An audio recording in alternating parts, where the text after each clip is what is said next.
नमस्कार, lead India news में आपका बहुत बहुत स्वागत है। मैं हूं डॉक्टर तरुणा एस गौर। प्रसिद्ध अर्थशास्त्री, भारतीय बाजार में उदारीकरण और आर्थिक क्रांति के सूत्रधार पूर्व प्रधानमंत्री मनमोहन सिंह का 26 दिसंबर को देर रात्रि निधन हो गया। उन्होंने लंबी बीमारी के बाद एम्स में आखिरी सांस ली। आज उन्हें कई तरह से याद किया जा सकता है। वो बहुत कम बोलते थे लेकिन काम बहुत करते थे। लेकिन सदन में उनके कुछ संबोधन हैं जो आज भी याद आते हैं। लोग व्यंग और उपहास में उन्हें मौन मोहन सिंह कहा करते थे। एक बार उन्होंने बड़े शायराना अंदाज में ये बात कही थी, हजारों जवाबों से अच्छी है मेरी खामोशी, न जाने कितने सवालों की आबरू रखी। मनमोहन सिंह का राजनीति में आना अचानक से हुआ था। इसके पहले उन्होंने आरबीआई और वर्ल्ड बैंक जैसी बड़ी वित्तीय संस्थाओं में काम किया था। प्रोफेसर मनमोहन सिंह को सीधे सीधे इसके बाद भारत के वित्त मंत्री बनने का अवसर मिला। बात साल 1992 की है, जब कांग्रेस गठबंधन की जीत के बाद तय हुआ कि पीवी नरसिम्हा राव प्रधानमंत्री बनेंगे। तब उन्होंने तय किया कि उनके वित्त मंत्री मनमोहन सिंह होंगे। तो इस तरह एक पॉलिटिक्स में रिलक्टेंट जर्नी मनमोहन सिंह जी की शुरू हुई। एक मौके पर पूर्व प्रधानमंत्री मनमोहन सिंह ने खुद कहा था कि वो एक्सीडेंटल पीएम ही नहीं बल्कि वो एक एक्सीडेंटल वित्त मंत्री भी थे। लेकिन ये एक्सीडेंट भारतीय अर्थव्यवस्था के लिए बहुत हसीन साबित हुआ। मनमोहन सिंह साल 2004 में भारत के प्रधानमंत्री बने। पहले टर्म में काफी शांति रही, उनकी सरकार अच्छी चली। लेकिन यूपीए पार्ट 2 यानी 2009 से 11 तक ये काफी हलचल भरा टर्म रहा।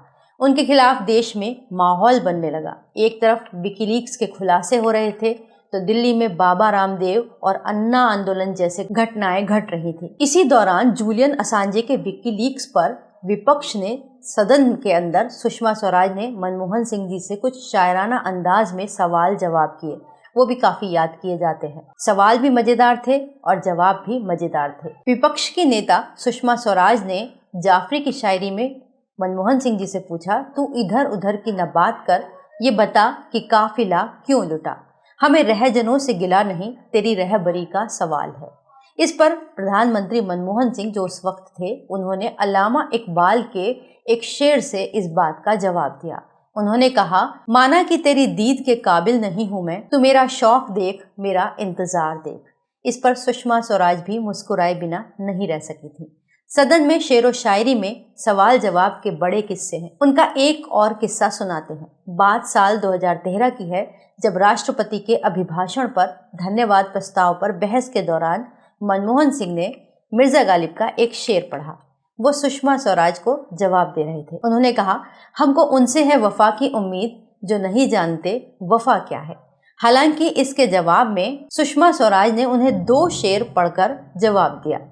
उन्होंने बशीर बद्र की ये लाइनें चुनी, कुछ मजबूरियां तो तेरी भी रही होंगी, यूं ही कोई बेवफा नहीं होता। दूसरे शेर में सुषमा स्वराज ने कहा, तुम्हें वफा याद नहीं, हमें जफा याद नहीं, जिंदगी और मौत के 2 ही तो तराने हैं, एक तुम्हें याद नहीं, एक हमें याद नहीं।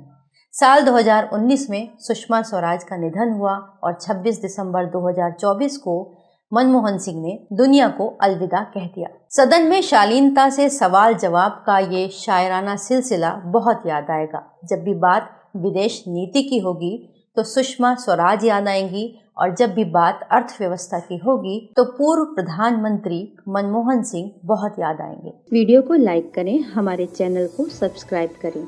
हमारे वीडियो सबसे पहले देखने के लिए बेल आइकन प्रेस करना ना भूलें।